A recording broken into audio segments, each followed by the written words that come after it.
నాకు గుర్తించేవాడు చుట్టాలు ఇయ్యాలి ఉండేవాడు కూడా ఇచ్చాను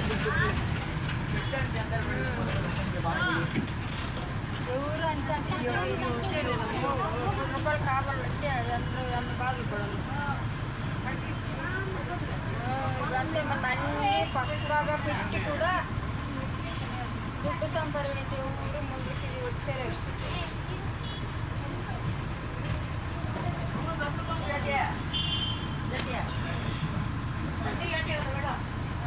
ఎప్పుడు అడిగేవాళ్ళంతా అడుగుతా ఉన్నాడు ఇంకేం చేసేటప్పుడు చెప్ప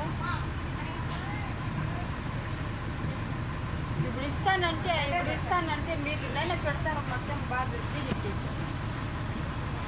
ఇస్తానంటే మీకు అప్పుడో ఫోన్ చేయమని చెప్పిందా ఇప్పుడు ఎప్పుడు మంచిగా దాంట్లో అయినా చిక్కల్లా కదా